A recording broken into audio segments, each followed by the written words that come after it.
The recent study said a Sodo arena would generate 3 times more tax revenue than a renovated KeyA arena.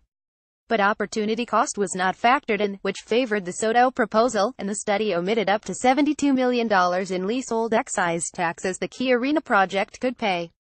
A study released last month by a University of Washington professor had a can't-miss conclusion: a new sports arena in the Sodo district would bring Seattle 3 times more tax revenue than a renovated KeyA arena.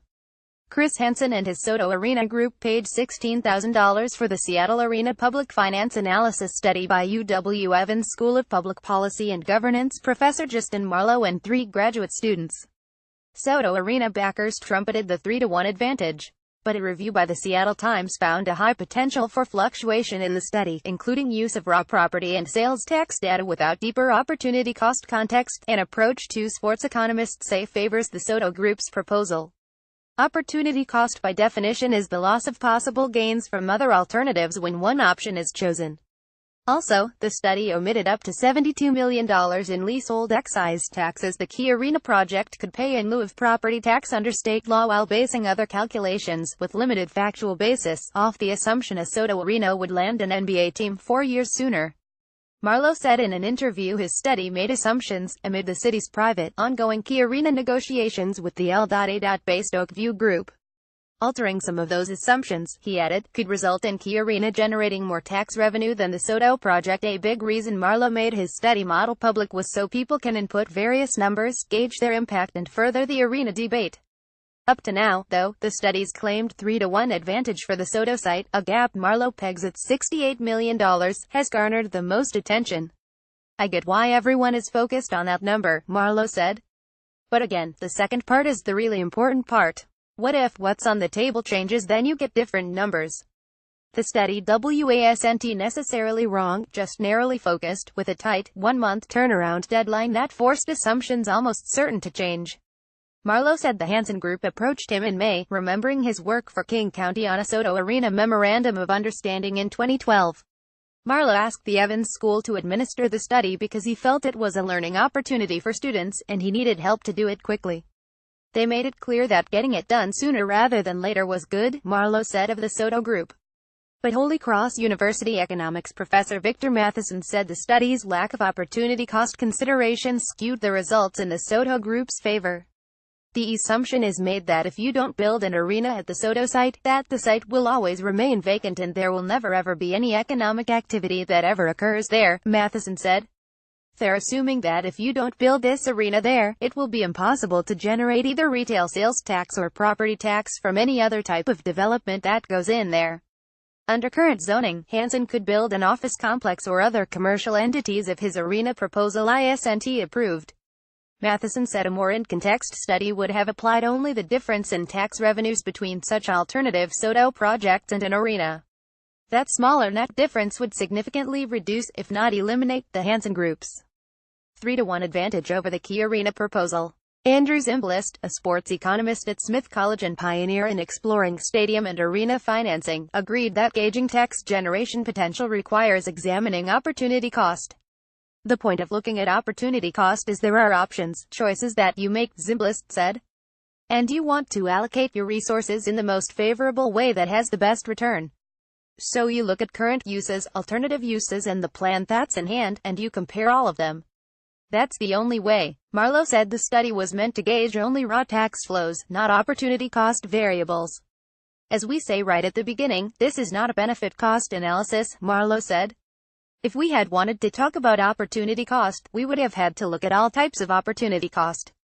Not just related to land use, but opportunity costs around what's the value of additional traffic mitigation or any other number of factors. Marlowe agreed that opportunity cost matters. That's exactly the sort of question some of the policymakers involved here should be asking, he said. In fact, opportunity cost has largely driven Seattle's arena debate, specifically, the public liability at KeyA arena if a Sodo arena were built. The Seattle City Council paid for a 2015 alternative study by the AECOM architectural firm, which concluded it would cost the city $150 million to repurpose KeyA arena into a secondary facility that might break even financially. The city has used that to justify OVG's proposed $564 million, privately funded renovation. The Marlowe study notes that OVG would not pay property tax on city-owned KeyA Arena, but it omits part of the state's leasehold excise tax collected in lieu of property tax. The law says OVG can be taxed 12.84% not only on annual KeyA Arena rent, but its $564 million construction upgrades.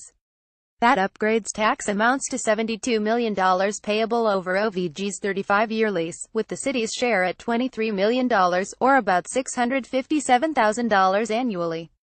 The Marlowe study shows OVG paying the city only $80,000 in annual leasehold excise tax for rent alone. But with the upgrades provision, OVG could pay 8 times that amount. It's similar to a California law charging the San Francisco Giants millions in annual property tax for possessory interest in operating at park on free public land. Here's the rub, though nobody knows how much leasehold excise tax OVG would pay.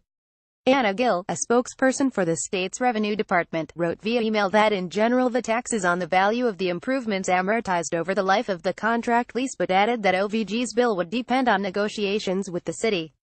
The law allows 12.84% tax on the $564 million renovation, but it could be negotiated lower and added to the annual KeyA Arena rent OVG would pay.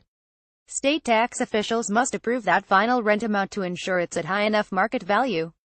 Marlowe said his study didn't mention the improvements part of the tax because of the unknown element, and that undoubtedly, there are any number of different ways that these negotiations could unfold.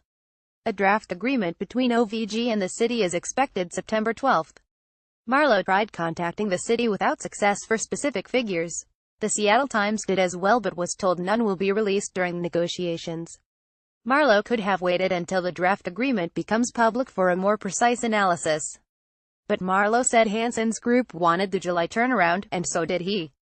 Personally, I thought it was important for this information to be out there for the public to consume.